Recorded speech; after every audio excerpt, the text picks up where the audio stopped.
to the Spirit in Mind broadcast with your hosts, Bishop C. Guy Robinson and Dr. Jonathan Shepherd, where we explore faith and mental health perspectives on current affairs. Let's get into today's discussion with the Spirit in Mind. Well, hello, everyone, and welcome to Spirit in Mind, where we discuss current affairs with faith and mental health perspectives. I'm Bishop Guy Robinson, and what a blessing it is to be able to share with you today. And we give good evening greetings to Dr. Jonathan Shepherd. Good evening, Dr. Shepherd. Hey, Bishop. How are you doing?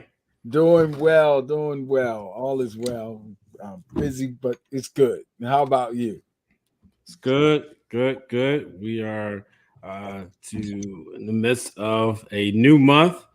Not to date ourselves as we go through the broadcast, but I must acknowledge that it is a new month, and it is the month where we emphasize mental health and mental wellness. And so, which is one of our core aspects of what we do on this show. So I want to welcome everyone to the month of May, where we are going to focus in on mental health awareness. And so what an awesome time, privilege to be on this platform.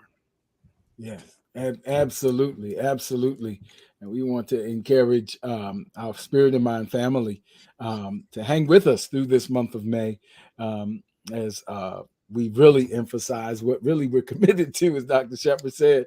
So we certainly want to lift it and keep it before our conversations and conscious intentions for this month. And we welcome our Spirit in Mind family. Please let someone know we're on. I'm doing the same because we really do grow from the interaction and the engagement. And so we're so grateful for our Spirit in Mind family. You help us to do what we feel impassioned to do so much better by way of the communication and involvement. So Dr. Shepherd usually helps us with getting a little bit of contact information out there. And so we want to yield to him at this time. Dr. Shepherd, how can they stay connected? So stay connected. Absolutely. Let's do it. We want to hear from you. You can stay connected to our social media platforms. I am available through various means such as email, and my Gmail account is listed there, office, Facebook, YouTube, Facebook page. Dr. Jonathan Shepherd had a wonderful number of views this past week, so please keep it up. YouTube channel, go there, subscribe to it. That way, when we go live, you will be notified. So as you're listening to us right now, go ahead and hit that button that says turn on notifications. That way you will never miss what we're talking about. You can go to my Twitter and Instagram pages, follow me, like me there. And so you can get any, again, notification of what is going on, even some pictures that we'll be doing. And follow me on my website. And if you need any direct care services, you can go to my website or my email address. They're connected, and you can let me know what you're in need of. Bishop C. Guy Robinson. I want to make sure we get his information out. Email also, his Gmail account is listed there, office number, and go to his Facebook, Instagram pages, and you can follow him and see what awesome things he has going on. I know that he has been traveling through various countries. Well, I said states. Some of our states are as big as countries, but various states. And he's been going about preaching and teaching the word of the Lord. And so go there, follow him. He may be in a city near you. Instagram, Twitter, please go there and share. I want you to do this again. Go to look at where you're looking at us right now and see that turn on notification button, and go ahead and press turn on notifications. You can even go to our Spirit in Mind. We do have a Spirit in Mind Facebook page, and go there, and that way you'll never miss any information or content that we're sharing with everyone as we go through each week, our weekly broadcasts, and saying hello to all those who are commenting. So continue to comment. I'll be joining as I hand it back over to Bishop, and we'll get this dialogue started. Yes, absolutely. Good evening. I echo Dr. Shepard's greetings to everyone. Just looking through the chat line, and of course, chat line doesn't give us titles, but Sandra McCrae, Laverne Jones, Cynthia Hackshaw, Stacy Bynum, Catherine Jones, Linda Farrar, Jacqueline Shaw. We are so grateful that you're sharing with us and really are part of our Spirit in Mind dialogue and content, because again, you help to drive the discussions that we're either engaging in or will be engaging in future episodes of Spirit in Mind, because you influenced us very much. And so we're grateful for this relationship, this mutually influential relationship. So this year has been quite interesting, of course, and it started off with us talking a little bit about planning, and then when plans get frustrated and why they get frustrated, and then that ended up first we started talking about planning and expectations and experience, and when the experience doesn't meet the expectations, then we started shifted from expectation to relationships and cooperation. What happens when our plan requires others who perhaps don't have the vision as passionately as we do, or don't see things the way we do. And that led us into a conversation about forgiveness.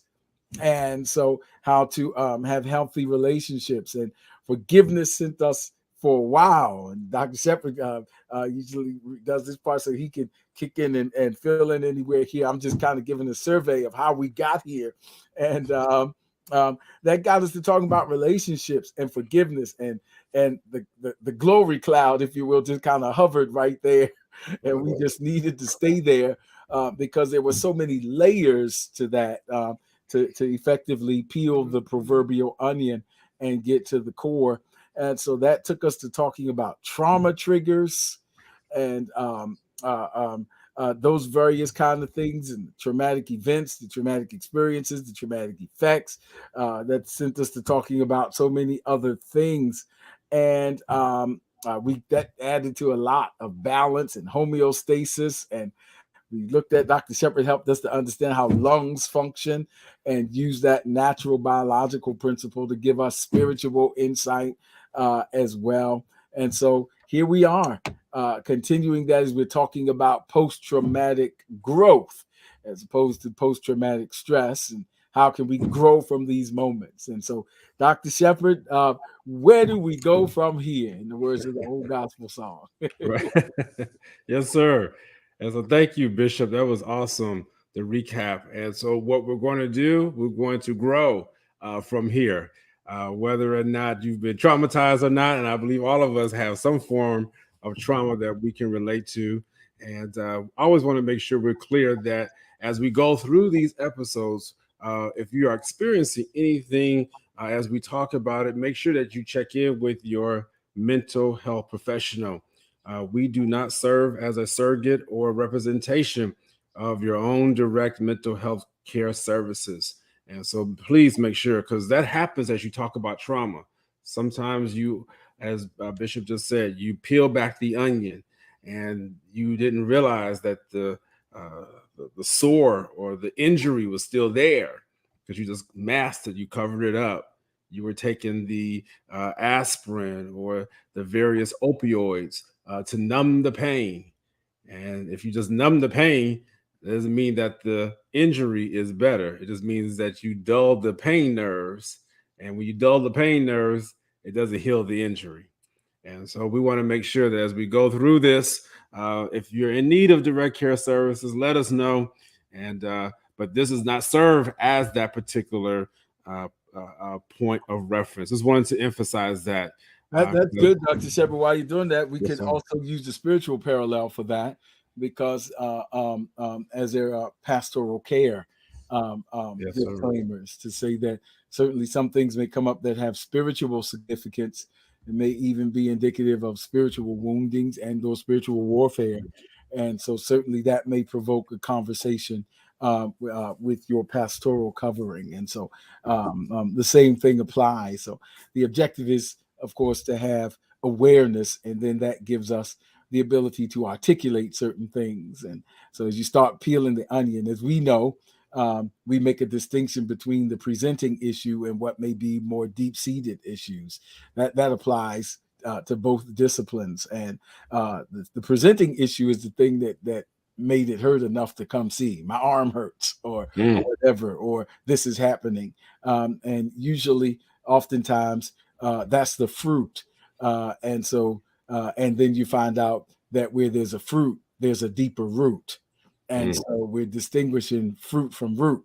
And so as we discuss things that are fruity, if you will, it may get to some things that get to some roots, and you may need to continue to work on that, either with pastoral covering or therapeutic services care. And so good disclaimer. Every now and then we do that. Dr. Shepard, take it back. Absolutely. So as we now move forward, last week we were talking about assessment of capacity for growth.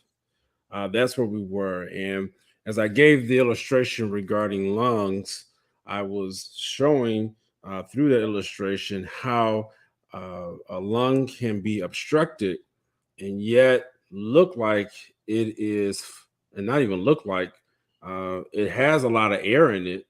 But just because you have a lot of air doesn't mean that the lung is working appropriately.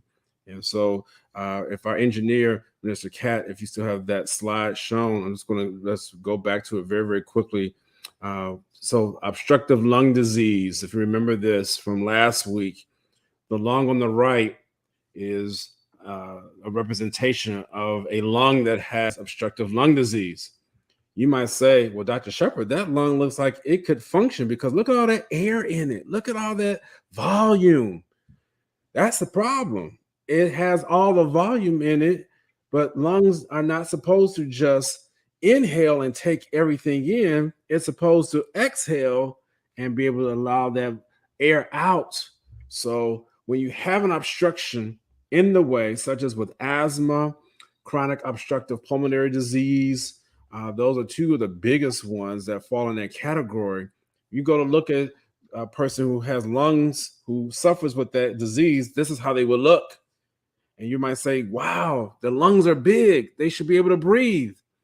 Unfortunately, the lung volume has increased, but the narrowing of the airways does not allow that air to escape. And literally, they are dying because they can't exhale the air out. They cannot get the air out of the lung. And so that is a really powerful illustration of how so many times we can take things in, but we don't put it back out.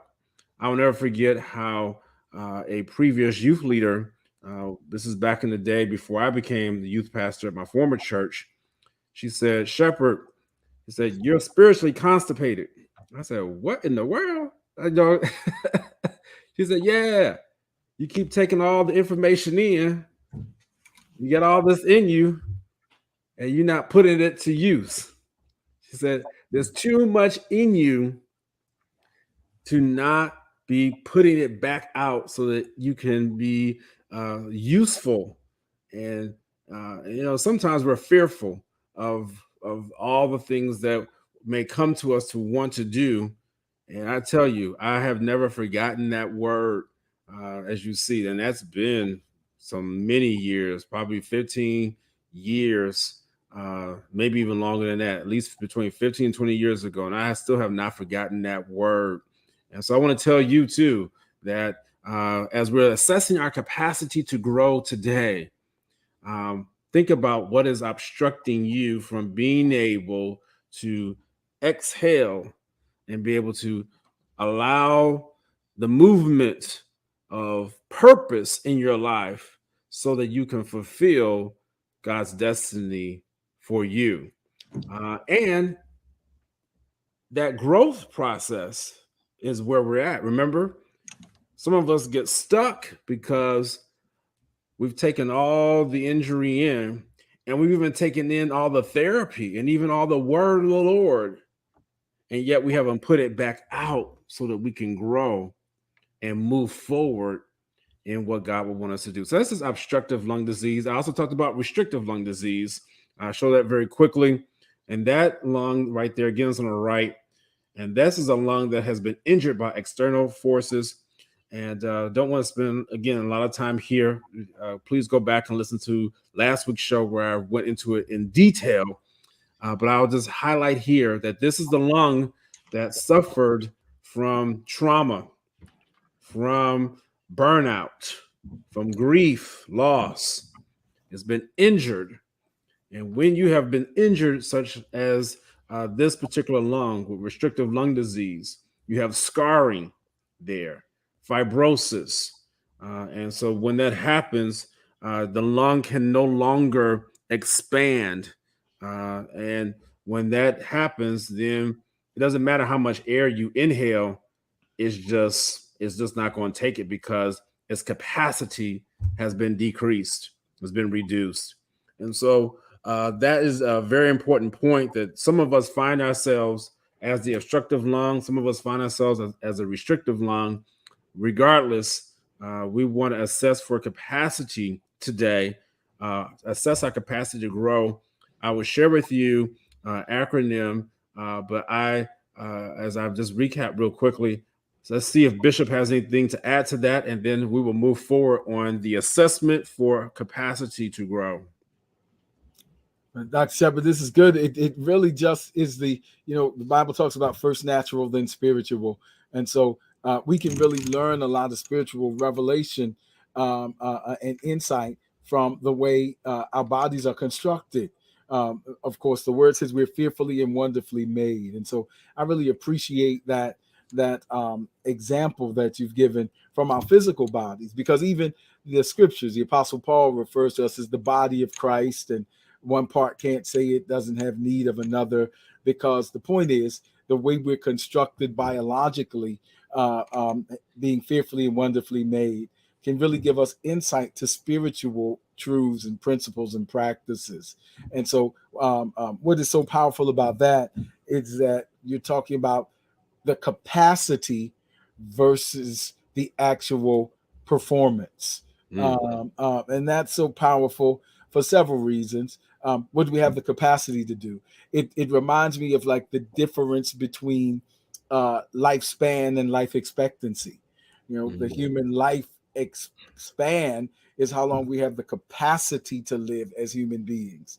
The human life expectancy is the statistical probability of how long we're likely to live based off of certain biopsychosocial realities, and some of them that block our development or hinder our growth. And that's what's so powerful to me, because we often speak of the World Health Organization's definition of mental health, the first characteristic of which is the ability to realize our abilities. And if we can't really realize our abilities, it creates a sense of frustration.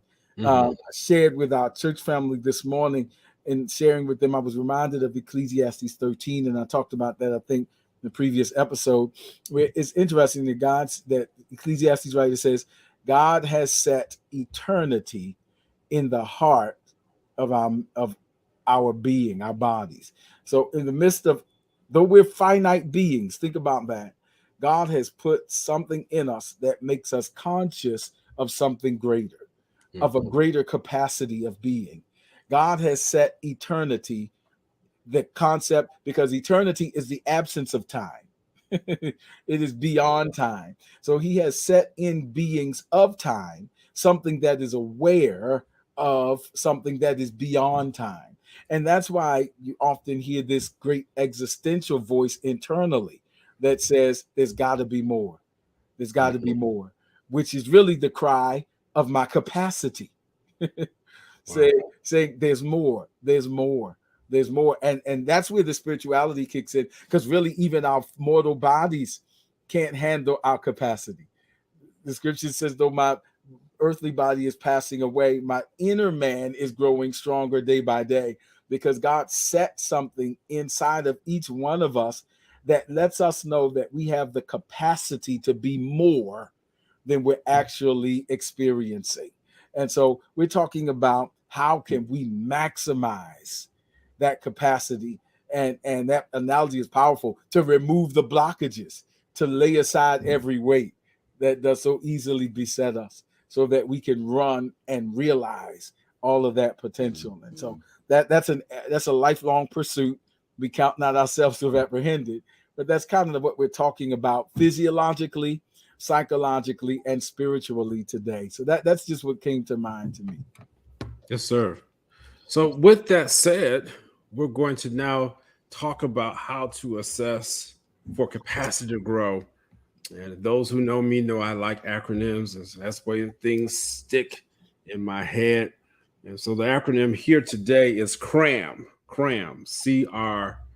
And what we'll do is we'll just look at these 4 different things of how to be able to assess for capacity to grow. And I'll just deal with the first one. Number 1 is communicate a choice. Number 1, communicate a choice. And if you're following along, I want you to go ahead and write in the comment section that lets us know that you're hearing and listening.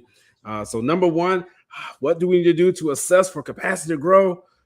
Communicate a choice. All right. So what does that mean? Make a decision. Do I remain a product of the trauma, or do I take the experience and grow from it? So that's the main question there. Do I take what has happened to me and remain stuck, or do I take that experience and grow from it? All right. So again, I want to see some comments. Number 1, communicate a choice. Communicate. What does that mean? It means that you need to tell yourself, tell your circle of influence, tell your spiritual leader, walk it out through your verbal and your nonverbal language. So when you are communicating a choice, it's not just for you to keep it to yourself. You need to tell your circle of influence. Now, we've talked many times about who should be in that circle, but so we're not going to do that today. But you need to let people know, I'm making a decision that no longer will I remain traumatized or remain a victim of the trauma that has occurred in my life. And speak to your spiritual leader about it. And as you communicate, it's not just verbally, it's your nonverbal language that also, in my opinion, I shouldn't say also, is more important than even your verbal language. Well, why is that? Well, yes, the Bible does talk about we must speak and make things audible. Absolutely, I agree. But do you realize that 70% of how you communicate is nonverbal? 70% of how you communicate things is non-verbally. So how is it that we are going to just keep saying something and yet our non-verbal language doesn't match up with it? So if you're saying, I'm communicating a choice, I make a decision that I will grow, that I will take the post-traumatic stress or the post-traumatic experience and move it to post-traumatic growth, then you want to be able to not only hear it from you, you want to be able to walk it out. So that means that you're looking for ways to demonstrate. It's one thing for me to say I'm happy, and yet I look like I'm sad, down, crying. There's a disconnect there. I don't know if you ever had someone tell you something and you look at them, he's like, wait a minute, that doesn't add up to what they just told me. Yeah, it's the same thing.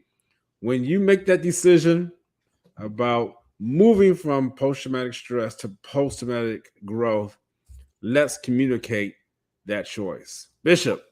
Yeah, that's powerful, Dr. Shepard, because that is and it's not denial, because that's what you say. It's accepting that what happened. The whatever was the traumatic experience, my emotional effect, what it happened, and I'm not denying that, but I'm making a conscious choice that I want to grow from it and not be arrested by it.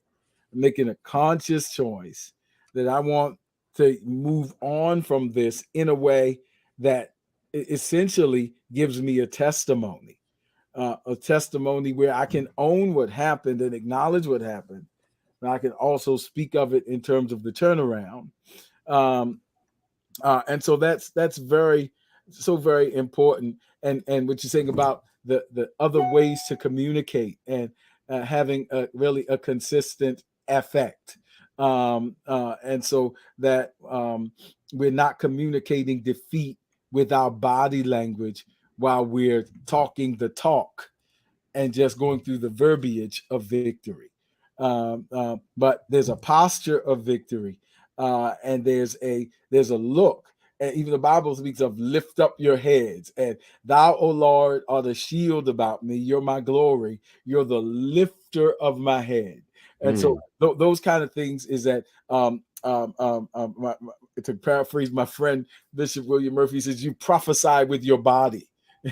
So you can, so your posture becomes a prophetic declaration. And you've seen, as Dr. Shepherd said, again, sometimes you see people in church say, I got the victory. But and so that I just want to touch on too, that may challenge some things too, because that may challenge the part of me that wants the attention of being a victim. Wow.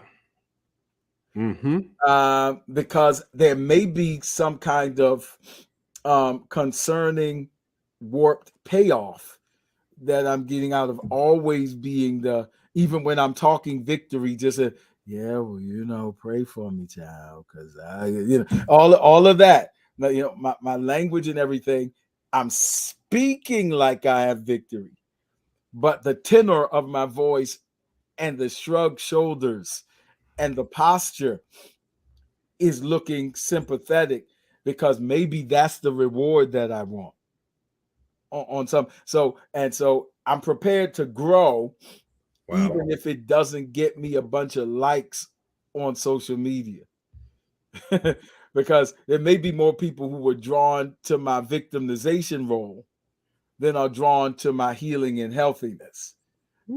And so all of that is in there. I made a decision. And once you make a decision to do that, you also are deciding not to do some things.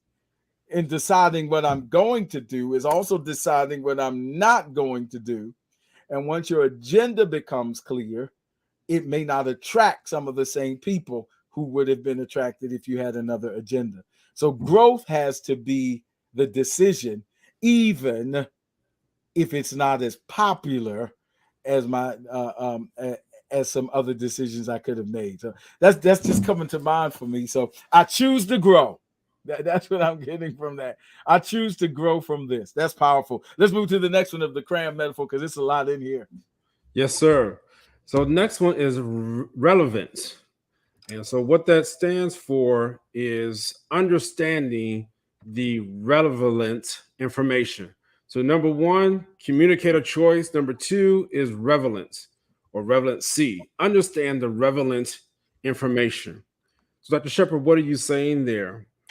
I'm saying take the time to parcel out the facts of the event versus the distorted opinions of why it happened. I'll repeat that again. We must take time to parcel out. What does that mean? That means pull it apart. Facts versus distorted opinions of why it happened. Well, Dr. Shepherd, that means that I can't get all wound up again. Some people, Bishop, they love being re-injured again. Oh, I hate saying that. Just even in the profession, where both of us are at, and it's just I hate to hear where people just, well, let me tell you the story again. It's almost like there's an excitement that comes with it as they get re-traumatized and injured again. And I know it kind of sounds sick, but honestly, I see it more commonly than what you would believe. So what I'm saying to you is that as we are in this growth phase, post-traumatic growth, we must be honest with ourselves, truthful with ourselves. What were the facts and what are the distorted opinions of why the trauma happened? So our emotions, hear me on this, will distort the narrative of the trauma. I was really taken back by this as I was reading the book, Thanks for the Feedback. And you've heard me mention that in other broadcasts, that that book really talks about how when you receive information, receive words, that some of us are so traumatized by the words that are given to us by a peer or a person who we respect. And literally, we are saddened, disappointed, and the person could have just been speaking the truth to us, and in an appropriate manner and respectful manner. But because our our mental health, our PCWC is not in line, is not well, we haven't been functioning well, we take it as such a hit, and we'll develop this narrative. Our emotions will distort the narrative of the trauma. All right. I need somebody to even write that in the comment section. I'm gonna have you all engaged here today. You already wrote communicate a choice. I need you number 2, right? Understand the relevant information. And under that, you need to type your emotions will distort the narrative, the story of the trauma. Our stories have an emotional soundtrack. Now that's a quote I got from that book. Man, that thing, that's hit me. Because what I started to do, literally, Bishop, I started to look up various different songs.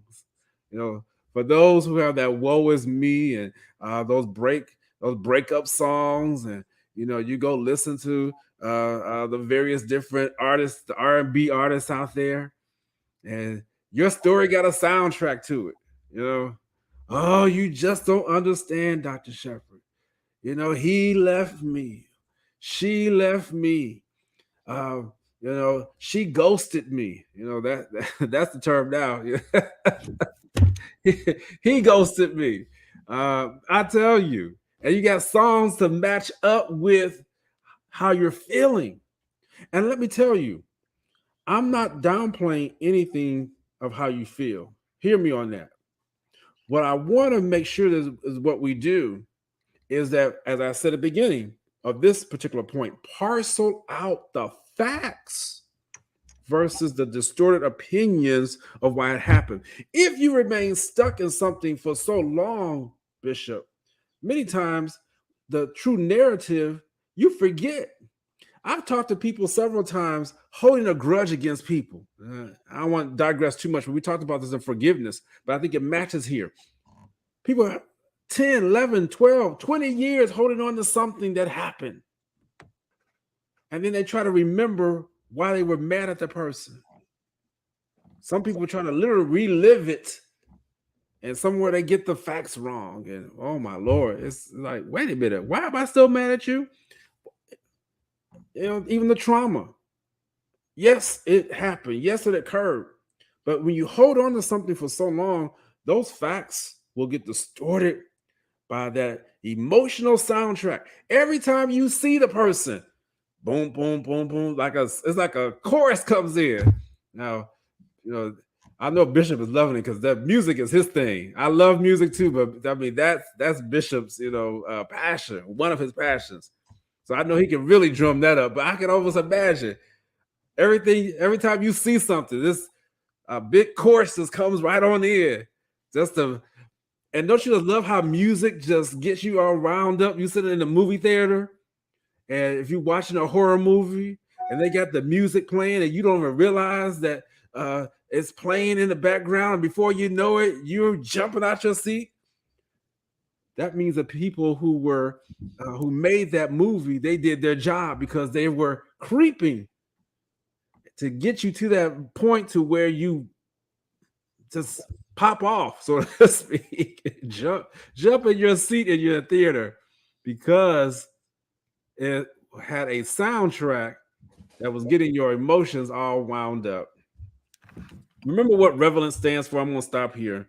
It means significant, demonstrable evidence of the matter at hand. That's what the word relevant means. It's significant and it's demonstrable evidence of the matter at hand. Some of the stuff that we're holding on to, that we've been traumatized, is not significant and is not demonstrable evidence of the facts and the matter at hand of what we've been going through. I'm gonna stop right there. The spiritual, and let me say this theological parallel, because it really all is spiritual. Because it can be argued that everything is spiritual. And so because the spiritual world is greater than any other world. In fact, the seen world is the product of things that are invisible or spiritual, is what the word says.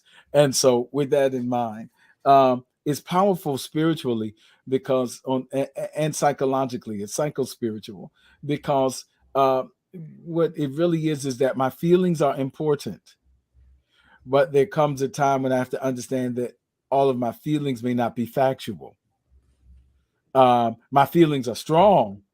And sometimes when my feelings are really strong, certain even physiological things that Dr. Shepard could talk to in more detail start happening. My sympathetic nervous system kicks in, and I can feel the adrenaline, and that's very real because my feelings are involved.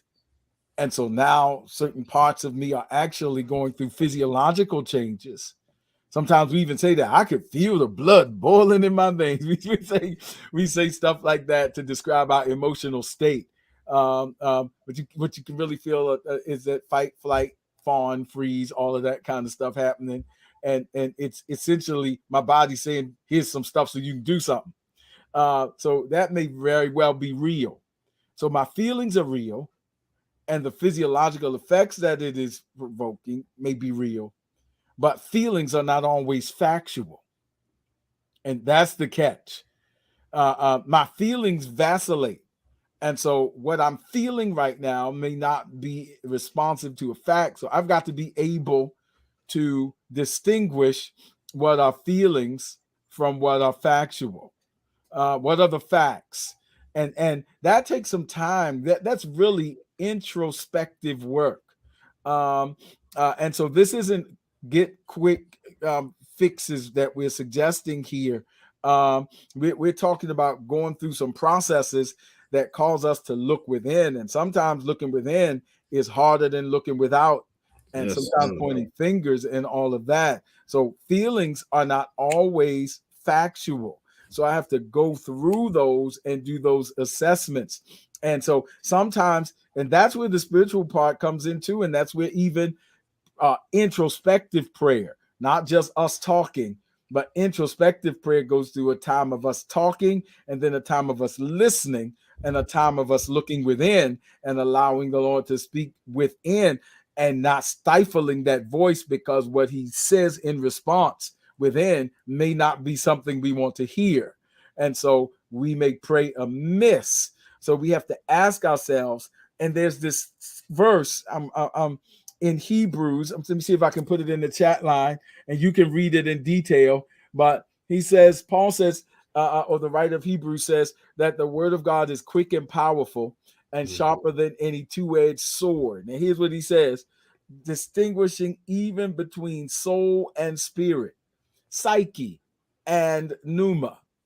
Psyche, from which we even get the word psychology. He says, sometimes you need a word that will help me distinguish what is spiritual from what is emotional. Wow. Because it's hard to tell. He says, actually, it's comparable to joints and marrow. There's the body comparison. If you understand joints and marrow, you understand that it's hard to touch one without touching the other.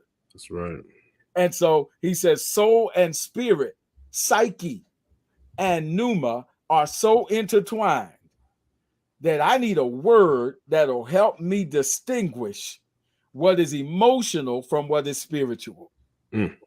Because it can very well be that what I'm feeling emotionally may feel spiritual, but it's not spiritual. And so it's really my emotions, and it may even have more to do with unhealed and unaddressed trauma from my past that's being triggered and is causing me to act in this moment. So Lord, I need you to help me to know the difference, because I'm saying that it's you, but it's not you, it's my emotions.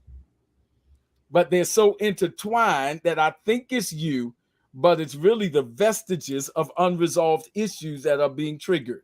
And so, God, I need you to look within, search me, oh God, because I feel like quitting. Yep. And my whole sympathetic nervous system, and I'm going through the physiological changes. Now, the physiological changes don't necessarily know the difference. And Dr. Shepard could talk to that. The same adrenaline that it gives you to beat a bear in the woods is the same adrenaline it'll give you in this moment. And so you have to have the reason to say, this is not a bear, because we fighting bears that aren't there. And so I have to go through all of that and help us distinguish, so that I can discern what is relevant from what is pushing my buttons and is really the result. Because by the time I weave my unaddressed past trauma issues in with what's happening now, and I finish my projections and transferences and all of that, it's so interwoven that I've created my own narrative that is really no longer exclusively what's happening now. It's what's happening now with what I never resolved from 15, what I never resolved from when I was 8, and it's all twisted in there now. And now my emotions are in there. And because I'm a believer, I've put it on God as if it is a spiritual decision that I'm making, when really it's emotional. So God, search me so that my decisions, and help me to figure out and reveal to me what is relevant. Relevance is from the word revelation, which means apocalypto in the Greek, which means a pulling back of the covers, so that which is already true but was previously unknown can be seen. That's what revelation means. It means, so God, pull back the covers on my spirit. The covers of denial, the covers of avoidance, the covers of low esteem, the covers of brokenness, the cover of abuse, the covers of what happened to me, and help me to find out what is relevant for me to grow and move forward in this moment. Wow. All right. That's as they do in the song. That's where you just pause. And it's okay to be honest with that. Look at the psalmist when he's talking. He's saying, my tears are my meat night and day. Why are you cast down, oh my soul? Why are you feeling like this? I'm doing nothing but crying. I'm not eating. And thank you, Stacy Bonham says, my creative people like me, your mind can fill in the gaps, and we can create narratives. I'm a sermon writer. I'm a wordsmith. I'm a songwriter. And so we can fill in stuff. So when we think about that, when we're talking and interacting with people, and when people are responding and doing and going through stuff, what I don't hear, I can fill in the gap with what I think I hear. And I done wrote a whole new song. Wow. And so as we're talking about the soundtracks of our lives, so you can compose stuff, make up stuff, and even put words in people's mouths that they didn't say, and misinterpret based on past stuff, and say, I never said that, but that's what I heard. Yes, you did. And it's very real to me because I wrote that narrative. Wow. And so I'm saying that to say, God can help us with that. There's help and hope. Therapy can help us with that. But it's so important that we own that and say that in our prayers. Lord, help me to distinguish what is the emotional moment from what is spiritual. Help me to distinguish. I need a word that will divide joints from marrow, and psyche from pneuma, and soul from spirit. and emotions from a rhema word in season, because I can't tell the difference right now because it's all jumbled up. Wow. Wow, Bishop. So powerful.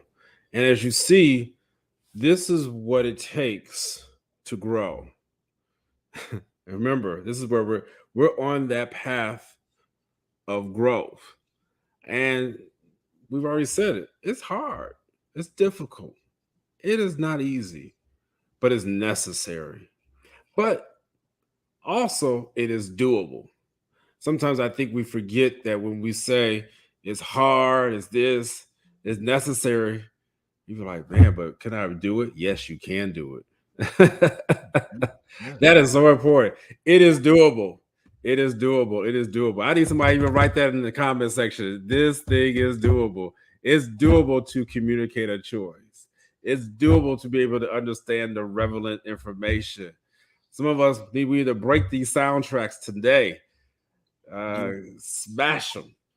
Yeah, and it's okay to say I need help with doing that. It is doable. Sometimes we can do it on our own, but sometimes we need a coach. Sometimes we need somebody to help us to discern what's relevant. You know, I mean, sometimes you just need to say that. Sometimes you're moving or you're cleaning out your closet. You got a good friend. You say to them, "Come over here, help me clean out some of this stuff." And so that's okay. So sometimes it's like, sometimes it may need a little therapeutic work. It may need some pastoral care and counsel. So, but the point is, it's doable. It can be done. It is doable. It's doable. And I'm purposely staying there because I don't want to rush through this. This is nothing to rush through.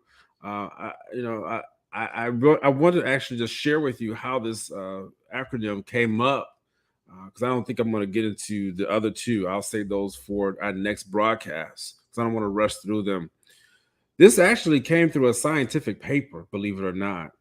This is not something that I just created on my own. This is not something that I just read in the Bible or anything like that.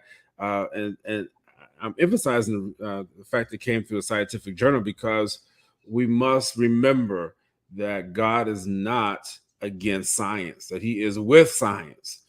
So many times as I read through various journals and scientific articles, I just hear the voice of the Lord speaking to me. I see his handiwork. I just see the awesomeness of God.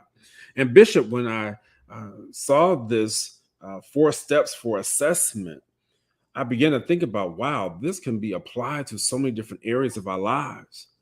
The situation in which was happening in this journal was a young lady who was in the midst of deciding to have an abortion or not. This is where this actually comes out of.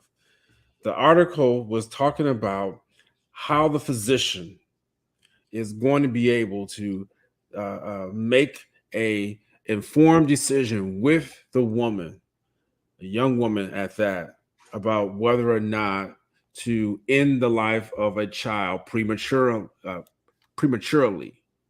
And so these 4 steps are what the physician goes through when they're having those type of decisions.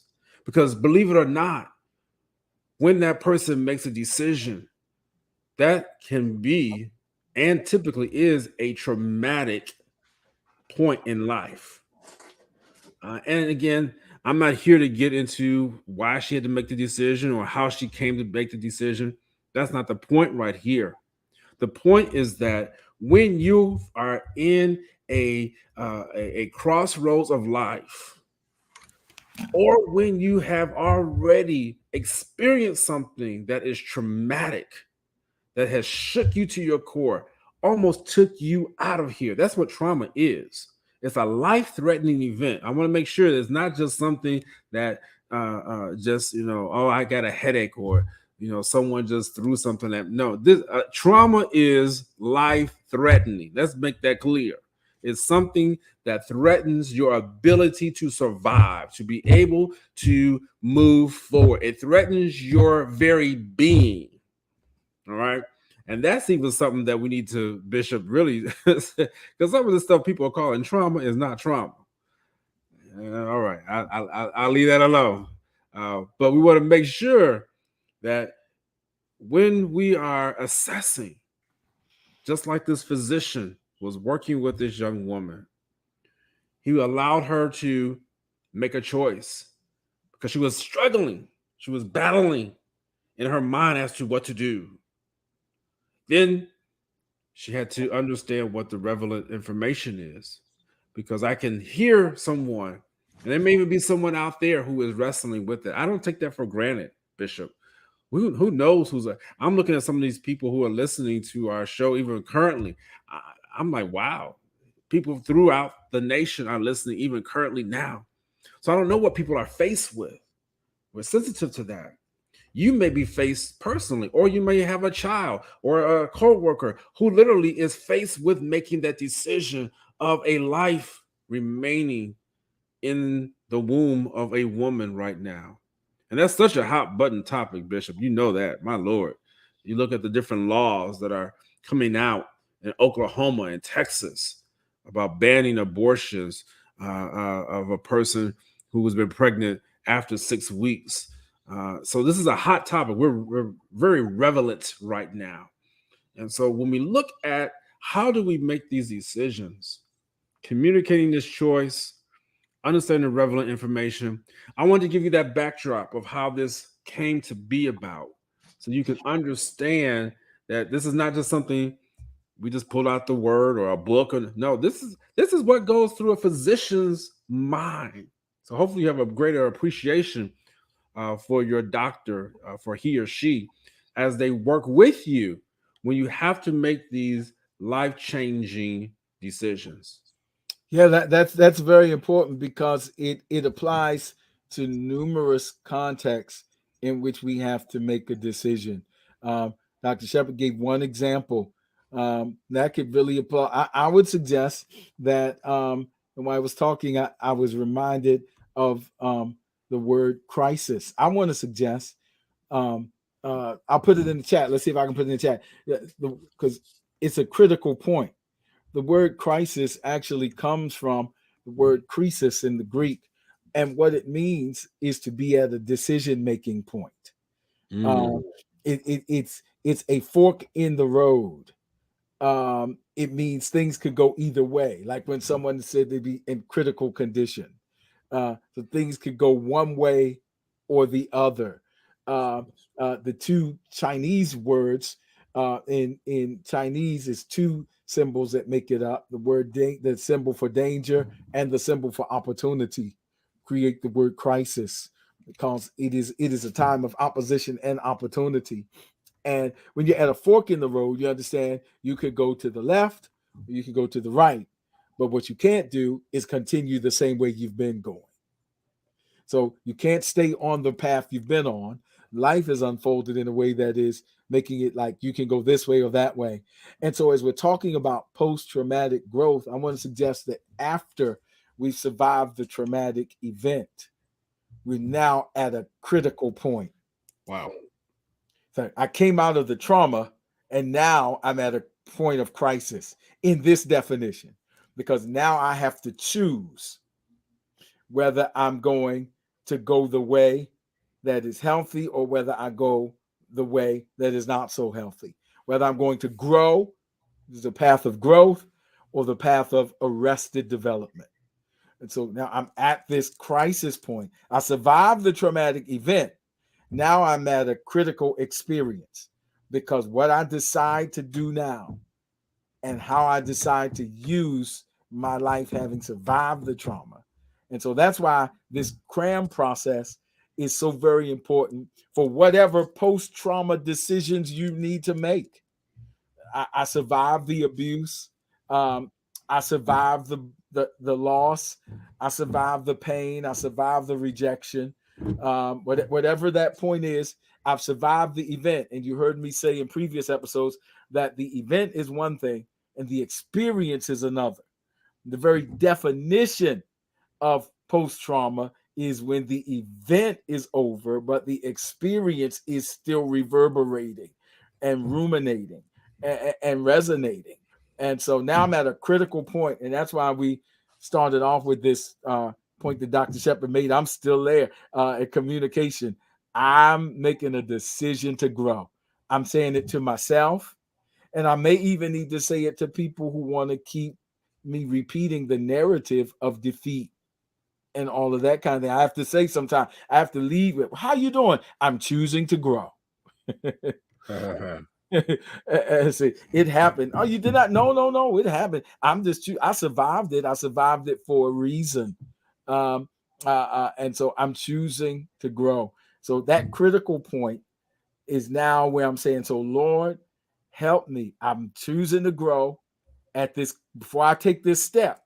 This cram process, if you can see yourself standing at the crossroads or at the fork in the road, rather, you can see yourself standing at the fork of the road saying, I can't keep going forward because that's been taken away. I'm going to either choose to grow or choose to be arrested in my development. I'm going to either. So now, Lord, I choose to grow. So help me. If I'm going to take this path, show me the relevant signs. You know, if you traveled on any highway, there's certain signs you can't afford to miss. Some are more relevant than others.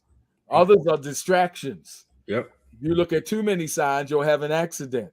Yep. Some of them are distractions, but others of them are directions. Mm-hmm. So, Lord, help me now to disseminate and distinguish and discern what is relevant from what is a distraction. So help me to know directions from distractions. And so these are part of the decision-making processes. And I'll close with this to say, you know, we're talking about it, but I just said this this weekend. I want, for some people, it's going to be like, you know, I liken it to a workout because it is work, but it's a workout. And so if you've ever been, you know, in the gym for a minute, you don't go right in and it may not come natural to you. You know, learning the form may take a session or 2 or 3 or 7 or 8 to get the form right.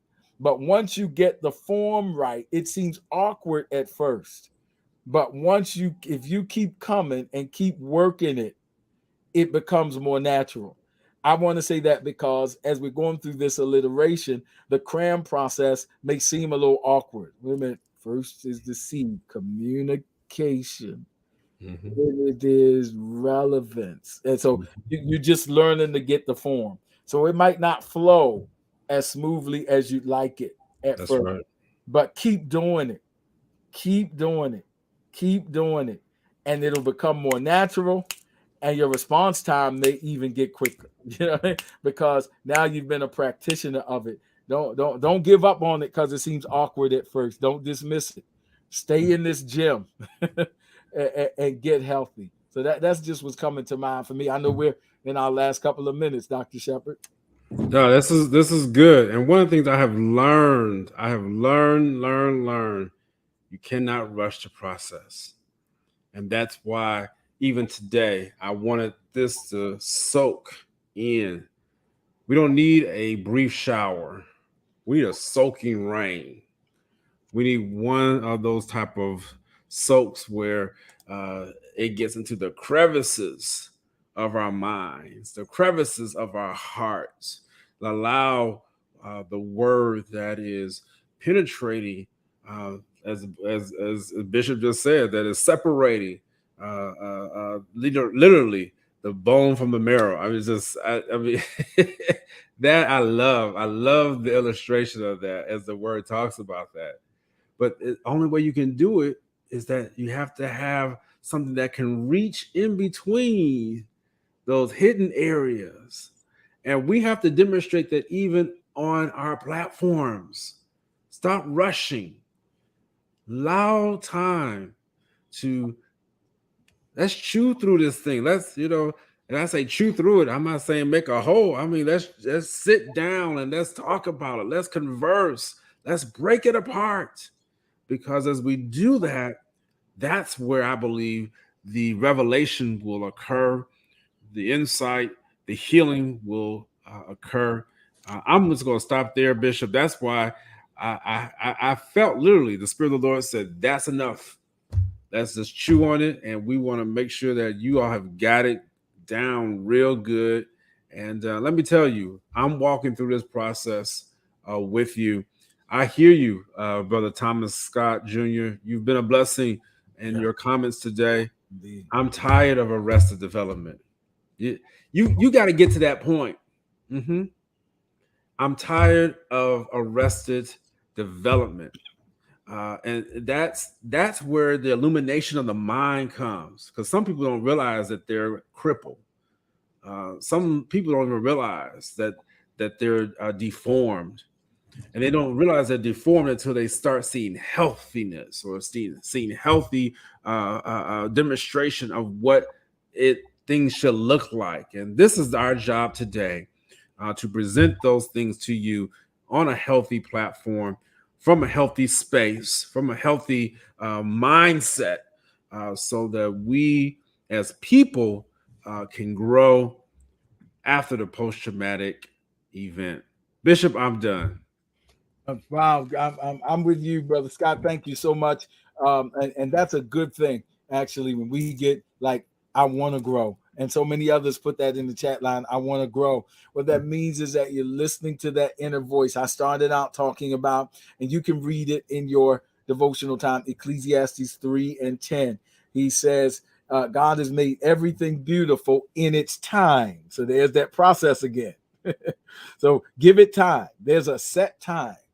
God's going to make your situation come into its fullest bloom. But you got to want to grow. But then he says also, he has put eternity in their hearts. And so the moment we start, that's that voice that says, I want to grow. Keep growing. Keep going. Listen to that voice, because that's the voice that says, I want you to grow. I want you to grow. I want you to become more. I want you to maximize your potential. That's the voice that the Bible says God has put inside of us, because God is interested in our healthy and holistic growth. And so he says, that's in your heart, which is another word for your spirit, man, your inner mind, will, and emotional self. He said, there's something, your spirit has consciousness of a reality your body and even your natural mind has not yet encountered. But that's what keeps motivating us, something inside of us. And it's hard to put your finger on it. When I was growing up, they used to sing a song in the Sanctified Church. I used to hear them say all the time, something about the Holy Ghost I could not explain. Yes. But I got it. Right. So, yep. So it's that voice that you can't totally articulate it, but you can hear it in those still quiet moments saying, there's more. Keep growing. Don't get stuck here. I know it hurt. The trauma was real. But as we talked about last week from 1 Samuel 3, you shall recover. so I know that's all we have time for Spirit of Mind. And I do want to say this. I know that cram process that we're discussing, again, it's transferable. It's a scientific, which means it's been researched and applied and tested, and the results have been analyzed for consistency of outcome. And so it's scientific, but it's also transferable to different situations, whatever decisions you have to make. I see someone has to make a decision about bone marrow, and that's powerful, because we just finished talking about Hebrews 4 and bone and marrow. And so that cram decision process of going through these things can be very helpful in whatever decision you have to make, whether it's to change jobs or to stay on a job or whatever decision, family decisions. Go through that cram process. We just got to do 2 of them today. But hopefully you'll be able to make that transition and application to different forks in the road of your life, different critical points. Yes, sir. So thank you all for watching. Alberta Chapman, please make sure you see your doctor in relation to how to treat the beta thalassemia. I do remember studying that, but that is not in my place to talk about that on this particular platform. So just make sure you check with your physician, and we pray that if there's any type of adverse effects, that the Lord will bring you through that and heal you, so that it is not something that will stunt your growth. Amen. All right, Bishop, we want to take it out of here. Thank you so much for watching. I appreciate all the comments. We appreciate all the comments, and stay tuned. This is Mental Health Awareness Month. There's some exciting things coming up very soon that you should be really enjoying on a more consistent basis. in addition to our live broadcast. So I can't wait to be able to reveal that news to you. So God bless you as you go into the next week. Amen. Follow up with your physician, your doctor, your pastor, and say, hey, I want to go through this cram process with you, because there's help and hope available. By the grace of God, we look forward to seeing you next time on Spirit in Mind.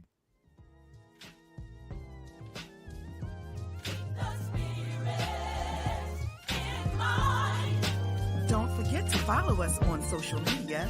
We're on Facebook at Spirit in Mind, and we're also on Instagram at Spirit in Mind Live. Join us next time for a new episode of Spirit in Mind.